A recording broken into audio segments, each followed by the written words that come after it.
والصلاة والسلام على أشرف الأنبياء وعلى آله وأصحابه أجمعين.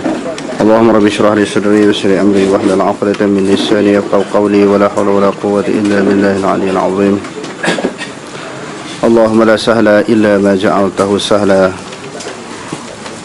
وأنت تجعل الحزن إن شئت سهلا. ربي يسر ولا تعسر وأتمم بالخير. أما بعد.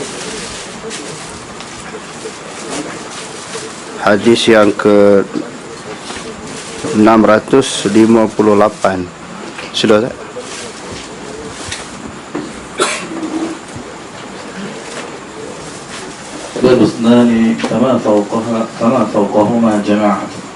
Bab berhubung dengan dua orang dan lebih daripada dua orang dihukumkan jemaah. Maksudnya sekurang-kurang sembahyang jemaah itu ada dua orang, seorang imam dan seorang makmum. Dan insya-Allah kita akan bahas lebih panjang lebar berhubung dengan masalah kedudukan jemaah ini. Kalau di sudut sembahyang 5 waktunya sekurang-kurangnya 2 orang.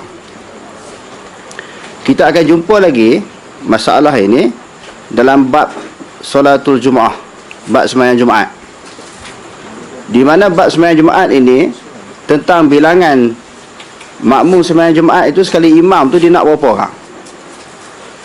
Pendapat-pendapat yang masyhur yang selalu kita dengar 40 orang kan. Sebenarnya itu bukan satu pendapat yang muktamad. Dia ada khilaf sebenarnya. Berdasarkan kepada tajuk yang diketengahkan ini, Isnani fama fauqahuma jama'atun.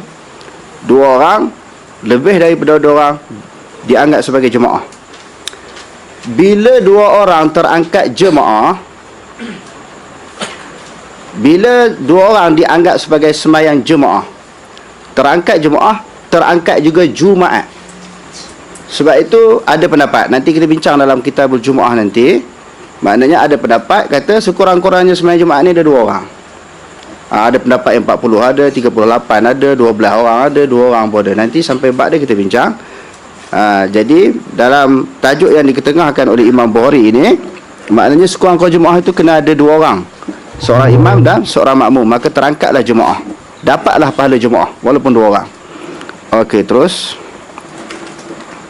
حدثنا مسدد قال حدثنا يزيد بن زريع قال حدثنا خالد الحذاء عن أبي قلابة عن مالك بن الحويرث عن النبي صلى الله عليه وسلم قال إذا حضرت الصلاة فأذنا وأقيما ثم ليؤمكما أكبركما.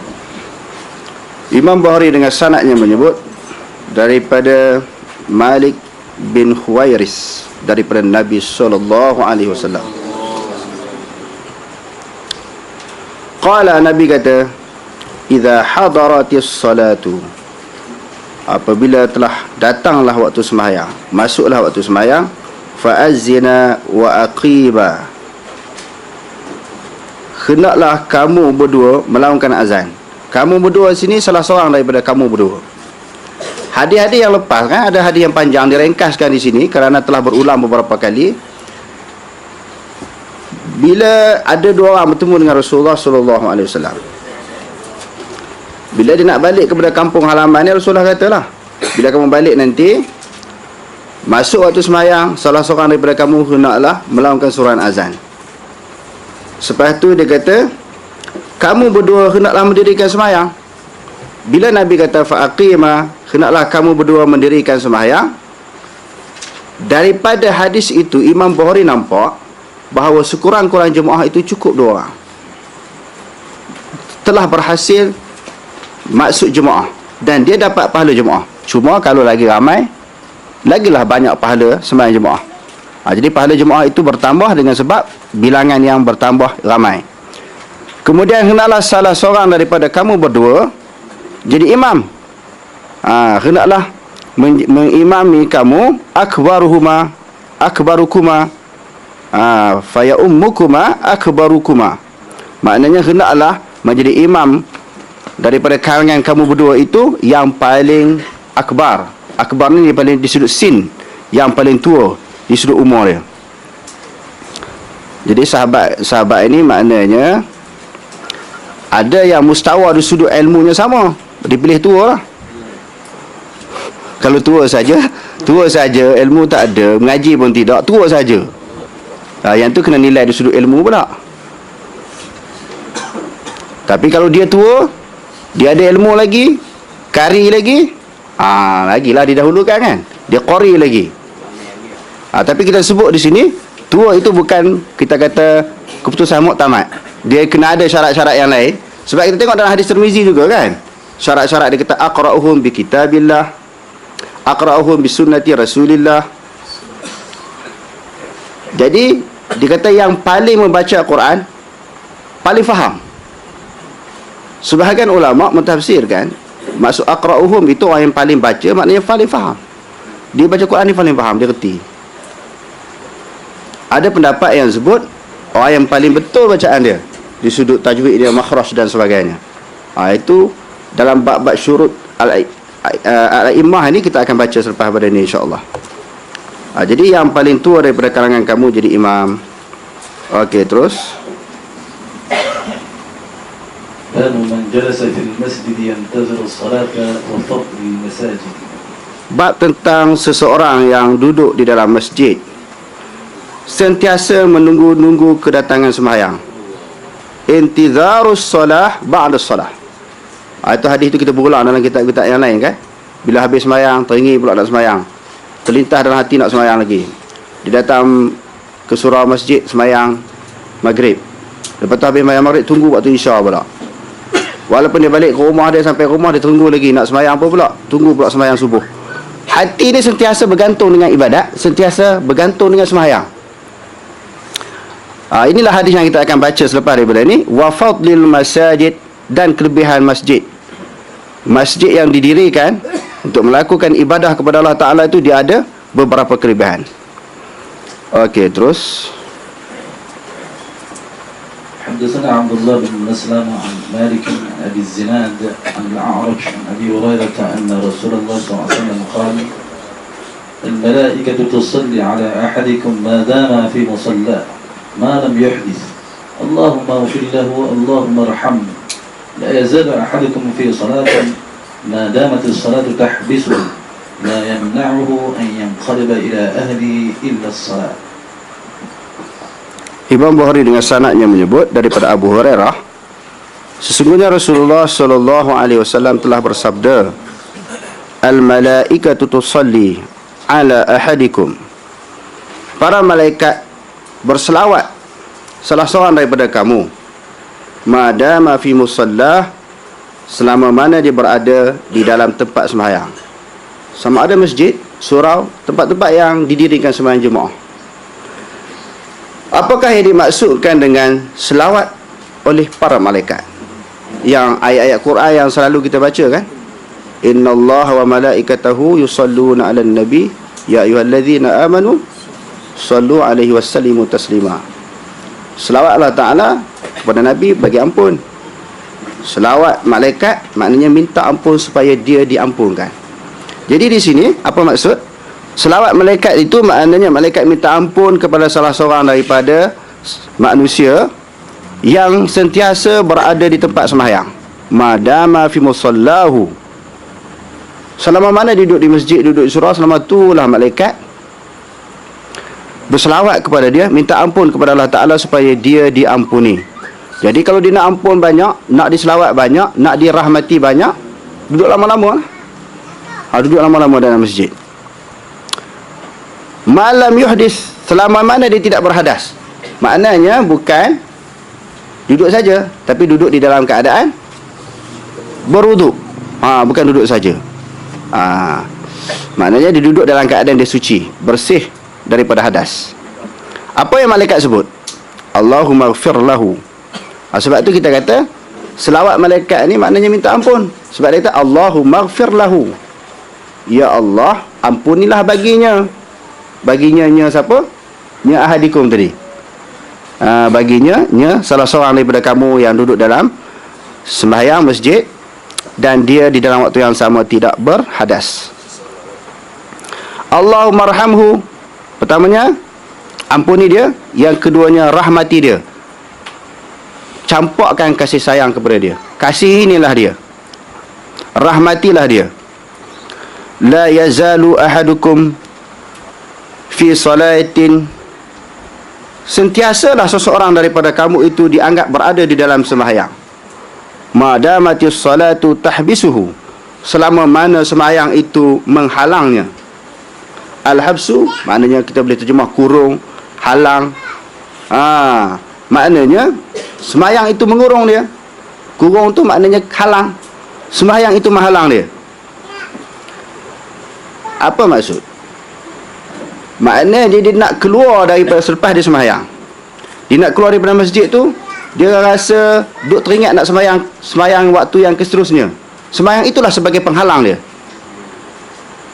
Sepatutnya lepas sembahyang dia balik, tapi oleh kerana nak tunggu sembahyang waktu-waktu yang seterusnya, dia tunggu lagi dalam masjid. Dia kata madamati salatu, selama mana sembahyang itu tahbisuhu, menahan dia. Sembahyang dia menahan dia. Sembahyang itu menahannya. La yamna'uhu an yanqaliba ila alihi illa shalah, tidak menghalangnya daripada dia pulang kepada keluarganya. Sepatutnya lepas sembahyang ni dia terus balik kan, dia jumpa keluarga dia. Tetapi lepas sembahyang dia tak balik. Biasa-biasa orang lepas sembahyang balik, lepas sembahyang balik kan. Ada di kalangan hamba-hamba Allah Ta'ala ni lepas sembahyang dia tunggu dulu. Sepatutnya dia balik jumpa ahli keluarga dia dah. Tetapi sebab apa dia tunggu tu? Sebab duk nak sembahyang waktu yang seterusnya. Jadi waktu yang seterusnya itulah menjadi penghalang kepada dia untuk balik. Bukan maksud penghalang kepada dia, dia rasa sukar, dia rasa payah, dia rasa tak selesa dengan sembahyang itu, dia rasa seronok lah. Sebab sembahyang tu dia tak balik. Kalau tidak dia balik lama dah.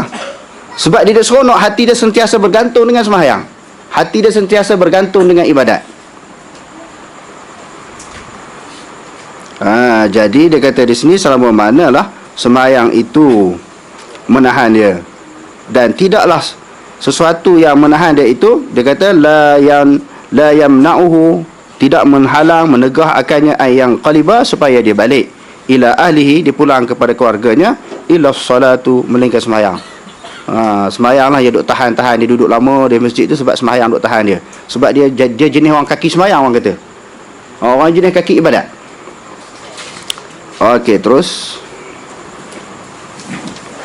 حدثنا محمد بن بشار بندار قال حدثنا يحيى عن عبيد الله قال حدثني قبيب بن عبد الرحمن عن حفص بن عاصم عن ابي هريره عن النبي صلى الله عليه وسلم قال سبعه يظلهم الله في ظله يوم لا ظل الا ظل الامام العادل وشاب نشا في عباده ربه ورجل قلبه معلق في المساجد ورجلان تحابا في الله اجتمع عليه وتفرق عليه ورجل طلبته امرأة ذات منصب وجمال فقال إني أخاف الله ورجل تصدق أخفى حتى لا تعلم شماله ما تنفق يمينه ورجل ذكر الله خاليا ففاضت عيناه. Imam Bukhari dengan sanadnya menyebut daripada Abu Hurairah, daripada Nabi SAW, 7 perkara yang mana 7 perkara ini dapat melindungi seseorang. 7 perkara ini adalah sab'atun yuzilluhumullahu fi zillihi yauma la zilla illa zilluh.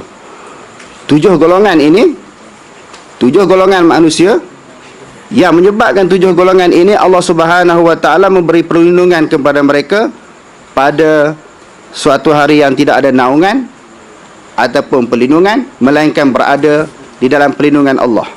Lindungan Allah yang dimaksudkan di sini adalah arash. Allah Ta'ala payung dengan arash dia.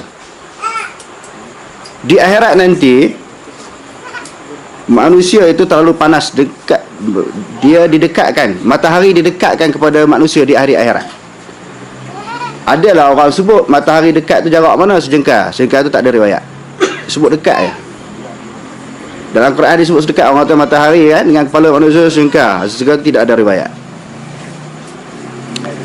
Jadi walaupun tak sampai sejengkal, lebih daripada sejengkal, tapi panas. Yang manusia sentiasa mencari perlindungan. Tetapi Allah Subhanahu wa taala hanya bagi salah satu daripada kumpulan yang diberi oleh Allah Subhanahu wa taala perlindungan di hari akhirat adalah 7 orang tadi. Yang pertamanya disebut apa tadi? Al-Imamul Adil. Apakah yang dimaksudkan dengan imam yang adil? Imam di sini al-a'immatu. Bukannya imam sembahyang. Imam dimaksud di sini adalah pemimpin, al-umara'u, iaitu ulil amri. Yang Allah Ta'ala sebut dalam Al-Quran, ya ayyuhalladzina amanu ati'ullaha wa ati'ur rasulah wa ulil amri minkum. Di dalam ayat-ayat Al-Quran, ulil amri di sini adalah pemimpin yang melaksanakan syariat Islam. Pemimpin itu pula adalah ulama. Saya baca di dalam kitab Darsul Tirmizi, di dalam mensyarahkan ayat ini, Mufti Taqi Osmani kata apa? Yang dimaksudkan ulil amri di sini adalah ulama. Sebab apa dia kata? Bila berlaku fa in tanaza'tum fi syai'in farudduhu ila Allah war Rasul. Kafiat untuk kembali kepada Quran dan hadis kalau ulama siapa dia? Tak boleh kembali. Dia berkait di antara satu sama lain ayat ini. Pertamanya, ya ayyuhalladzina amanu, wahai orang-orang yang beriman, ati'ullaha, taatlah kamu kepada Allah, wa ati'ur rasulah, taat kamulah kepada Rasul, taatlah oleh kamu kepada Rasul. Cuma di dalam ulil amri ini dia tidak ada ati'u. Maknanya bukan merupakan taat mutlak. Taat kepada pemimpin selama mana pemimpin itu malam yu'mar bima'siyatin fa idza umira bima'siyatin fala sam'a wala ta'ah. Hadis sahih riwayat Muslim. Jadi okey, kita nak bincangkan di sini masalah uli amri itu yang disebut al-imamul adil. Siapa dia? Ulama yang disebut. Sebab apa? Bila berlaku ta'arud, berlaku perselisihan pendapat, yang mampu menyelesaikan perselisihan pendapat itu berdasarkan kepada Al-Quran hadis, tidak lain dan tidak bukan mesti ulama. Fa in tanaza'tum fi syai'in farudduhu ila Allah war Rasul.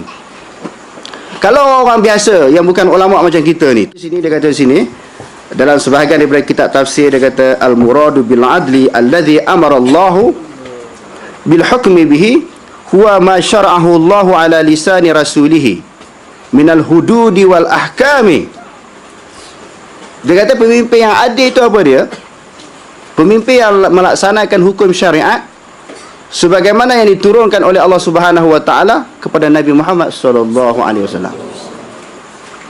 Pemimpin yang adil itu siapa dia? Pemimpin yang melaksanakan hukum syariat yang diturunkan oleh Allah Taala dalam Quran kepada Nabi Muhammad sallallahu alaihi wasallam minal hududi wal ahkami, daripada berkaitan dengan masalah-masalah hudud, hukum hakam yang berkaitan dengan masalah-masalah hukum-hukum hakam yang lain, ahkam, hukum-hukum hakam yang berkaitan dengan hukum syariat yang lain.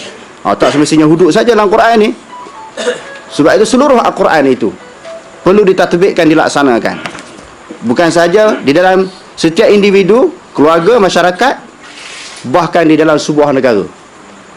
Itulah yang disebut oleh Allah Ta'ala dalam Quran, baldatun tayyibatun wa rabbun ghafur. Negara yang aman damai, yang mendapat keampunan daripada Allah.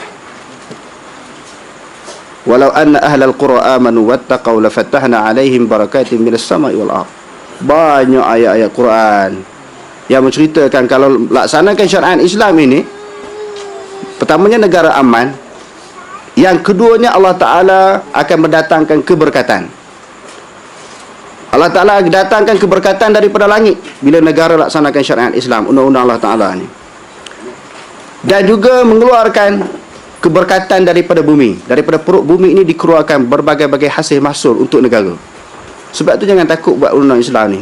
Undang Islam Allah Ta'ala punya. Negara dunia ini pun manusia punya. Allah Ta'ala punya. Manusia itu sendiri pun Allah Ta'ala punya. Kenapa kita takut nak kembali kepada hukum Allah? Dengan diberi beberapa andaian. Kalau buat macam ni jadi macam ni, jadi huru-hara, jadi pecah belah. Tak ada sebenarnya. Yakinlah kepada Allah. Jadi yang dimaksudkan ulil amri di situ apa dia? Kita ulama adil di situ ialah melaksanakan syariat ataupun hukum Allah Subhanahu wa taala. Yang kedua dia kata apa? Wa syabun nasha'a fi ibadati rabbih. Pemuda yang hidup dia sentiasa melakukan ibadat kepada Tuhannya, iaitu kepada Allah.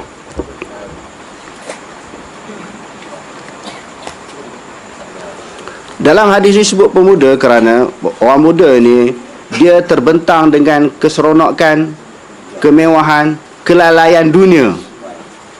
Itu majoriti lah orang muda macam tu. Dia duk pergi masjid surau mengaji ni, dia terpaksa bermujahadah, berlawan dengan hawa nafsu dia. Tubuh badan dia masih sihat, pemikiran dia masih segar. Sepatutnya dia ada ruang, dia ada peluang pergi tempat-tempat maksiat, dia tak pergi. Dia pergi ke masjid. Kalau orang tua yang pergi masjid surau ni belum tentu. Kadang-kadang dia tak lalu dah nak pergi tempat-tempat maksiat. Sakit gauknya, kucing manis, darah tinggi. Tempat dia berehat tu masjid. Tempat dia berehat masjid lah. Tapi orang muda ni tempat dia seronok, mengambil keseronokan banyak tempat, bukan masjid saja. Tapi dia pergi ke masjid. Tapi orang tua yang saya sebut ni bukan orang tua sini. Orang tua sini okey.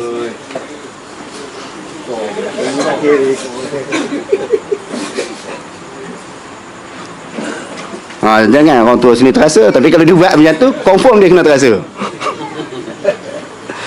Maknanya pemuda yang sentiasa hidup di dalam keadaan ibadat kepada Allah Ta'ala, Nabi puji dalam hadis ni, Allah Ta'ala bagi perlindungan kepada dia. Yang ketiga, warajulun qalbuhu mu'allaqun fil masajid.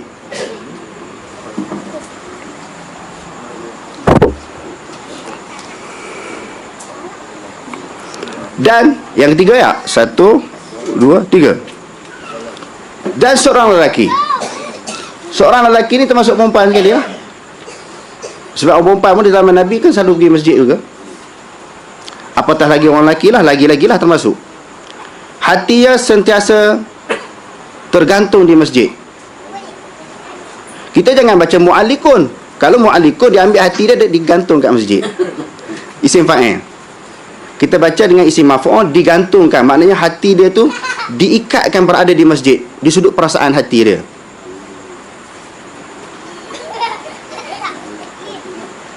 Jadi maknanya hati dia satu teringat dalam masjid.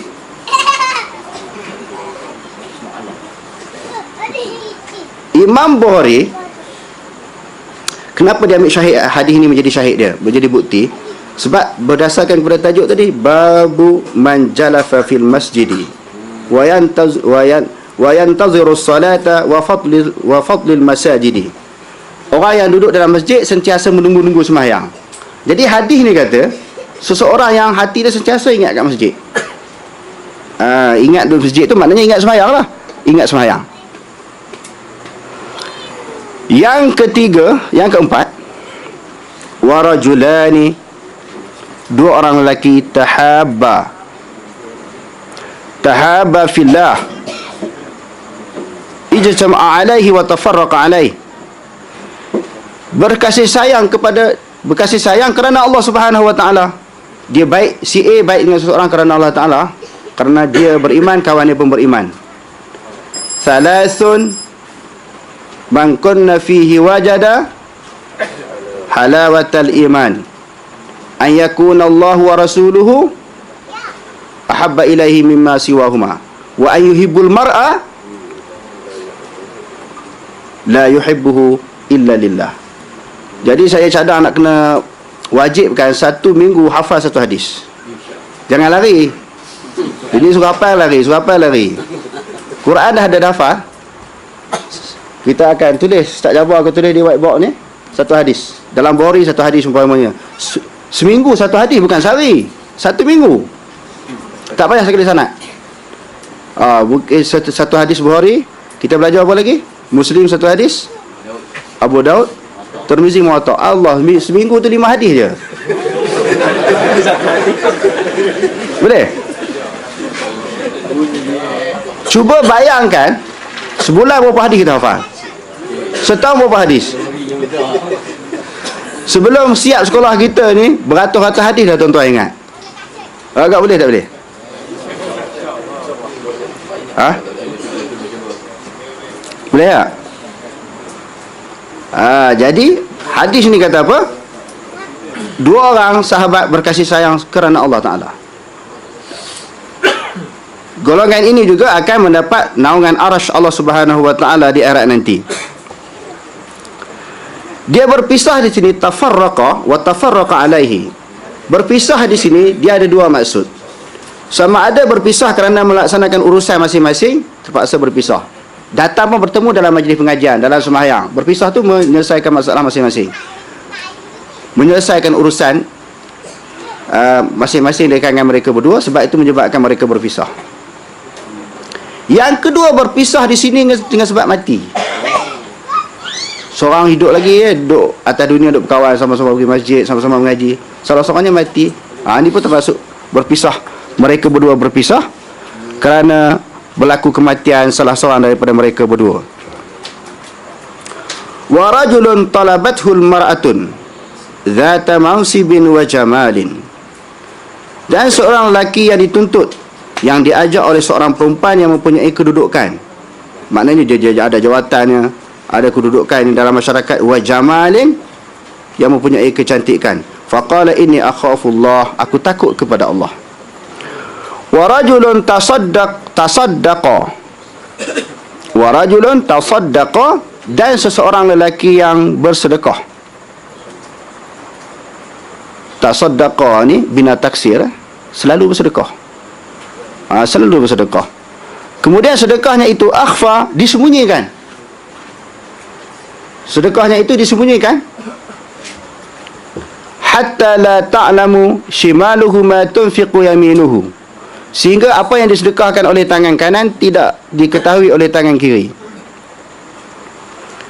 Di sini para ulama menyebut, kalau sedekah-sedekah yang melibatkan sedekah yang wajib digalakkan secara terang-terang, sebab dia syiar. Adapun sedekah yang sunat-sunat itu tengok keadaan. Kalau dia nak, kita rasa diri dia, hati dia tak apa nak boleh jaga ni, kalau dia sedekah menyebabkan dia riak ke, wujub ke, semua riak nak tunjuk kepada orang, wujub dia rasa bangga, semua ni dia suka orang sebut, oh dia ni banyak bagi duit, dia suka macam tu. Kalau tak boleh kawal diri macam tu, elok sembunyi, secara bersembunyi, orang tak nampak. Tetapi kalau dia sedekah sunat ini, dengan sedekah yang banyak itu ataupun selalu dibagi itu, menyebabkan orang lain terikut-ikut, itu tak apa. Dia bagi terang-terang, tak apa, supaya orang lain akan mencontohi dia dengan tindakan baik. Sumbangan yang dia selalu bagi itu, orang lain akan ikut contoh kepada dia, akan tiru dia. Yang terakhir, wa rajulun zakarallahu khalian fafadat ainahu. Dan seseorang yang mengingati Allah Subhanahu wa ta'ala di dalam keadaan sunyi. Dia ingat kepada Allah Ta'ala, zikir kepada Allah Ta'ala depan-depan orang ni, dengan secara sembunyi, orang tak nampak, dia lain perasaan kita. Sembunyi itu dia lebih tanpa di belakang orang tu, tanpa dilihat oleh orang, dia lebih khusyuk sebenarnya. Kita buat tu semata-mata kita persembahkan kepada Allah Subhanahu wa ta'ala. Nak lari daripada sifat-sifat yang kita sebutkan tadi, riya, wujud, sumu'ah dan sebagainya. Bukan sahaja dia mengingati Allah Subhanahu wa ta'ala di dalam keadaan yang sunyi, menyendiri, tetapi di dalam waktu yang sama mengalir air mata dia, menangis. Fafadat ini maknanya banyak mengalir, bukan sikit-sikit, mencurah-curah air mata keluar daripada mata dia kerana ingat kepada Allah. Hak ni itu susah. Kadang-kadang hati kita dikeras tak? Depan orang confirm tak nangis, seorang-seorang pun tak nangis lagi. Maknanya duduk seorang-seorang dia menangis kerana ingat kepada Allah Subhanahu wa ta'ala. Dia juga termasuk di dalam salah satu golongan yang disebut oleh Nabi 7 golongan tadi. InsyaAllah kita usahalah jadi salah satu daripada 7 golongan yang disebutkan tadi. Pilih salah satu, kita cari salah satu untuk memasukkan kita tergolong daripada golongan tersebut. supaya kita juga insya-Allah termasuk di dalam golongan yang berada di bawah naungan arasy Allah Subhanahu wa taala di akhirat nanti. Yang yang seterusnya, terus. حدثنا قتيبة قال حدثنا إسماعيل بن جعفر عن حميد قال سئل أنس بن مالك هل اتخذ رسول الله صلى الله عليه وسلم خاتما فقال نعم أخر ليلة صلاة العشاء إلى شطر الليل ثم أقبل علينا بوجهه بعدنا صلى فقال صلى الناس ورقدوا ولم تزالوا في صلاة منذ ابتزرتموها قال فكأني أنظر إلى وبيص خاتمه. Imam Bukhari dengan sanadnya menyebut ditanya akan Anas bin Malik, adakah Rasulullah sallallahu alaihi wasallam pakai cincin? Rasulullah ni pakai cincin tak? Lalu apa yang dijawab oleh Anas? Faqala na'am, ya memang dia pakai cincin. Jadi bagi orang lelaki, sebahagian pendapat ulama kata sunat. Sebahagian daripada pendapat ulama kata sunat. Sebab apa sebut sebahagian, tak kata semua? Rasulullah pakai, kita pakai lah. Kita sebut berhubung dengan sunnah ni kan, terbagi kepada beberapa perkara. Sunnatul tasyri'iyah, sunnatul jibiliyah. Yang ni sebahagian ulama dan kebanyakan juga ulama jibiliyah, adat dia. Kita nak ikut, okey lah. Kalau kita ni ingat pakai cincin tu, ingat nak ikut cara Nabi, sayang kepada Nabi, kita pakai cincin dapat pahala. Saja-saja pakai tak dapat pahala. Sebab dia bukan merupakan sunnah tasyri'iyah. Yang keduanya, Nabi pakai cincin, dia ada alasan, dia ada sebab-sebab tertentu. Dia ada cop dia, nama Muhammadur Rasulullah. Sebab itu kan kita baca dalam hadis, bila Nabi nak qada hajat, dia buang cincin kan. Sebab tak nak bawa masuk nama Allah Ta'ala tempat yang tidak suci, dalam tandas, di dalam tandas umpamanya dibuang. Jadi Nabi, sebab dulu pun sama, orang-orang dulu pembesar-pembesar negara luar ni, orang kafir, bila sampai surat tak ada cop daripada Nabi, bukan surat rasmi, dia kata ini surat layang yang kena, yang kawan kita kena yang kawan kita kena hantar surat layang. Tak sebut nama siapa kan, orang tak boleh saman tak? Dia sebut nama pun boleh saman, ni tak sebut nama tak apa, dia sampai surat layang. Jadi yang dulu pun orang kata ni surat layang, tak ada cop daripada mana? Ni daripada Muhammadur Rasulullah. Muhammad itu pesuruh Allah. Jadi berhubung dengan pakai cincin ni sunat tak sunat, khilaf ulama. Lalu Anas kata, na'am akhral lailatan. Satu hari dia lewatkan sembahyang, takhirkan sembahyang, iaitu sembahyang Isya, sehingga di pertengahan malam. Hari-hari lepas kita baca kan, dia ada urusan tunggu orang. Sebagian ulama hadis kata dia menyelesaikan, dia sedang susun strategi peperangan. Dia pergi satu tempat, dia susun orang ni jadi ketua, orang ni duduk sini, orang ni letak sini. Rasulullah ni di samping dia seorang ulama, seorang imam, dia seorang pakar strategi perang. Itu kehebatan yang dimiliki oleh Rasulullah. Lalu satu malam tu dia lambatkan sembahyang sehingga di pertengahan malam. Selepas dia sembahyang, lalu dia menghadap muka dia kepada kami, lalu dia kata ba'da ma shalla, setelah dia sembahyang, lalu dia bersabda, sallan nasu wa raqadu, manusia telah sembahyang lalu tidur, walam tazalu fi salatin, kamu sentiasalah berada di dalam sembahyang.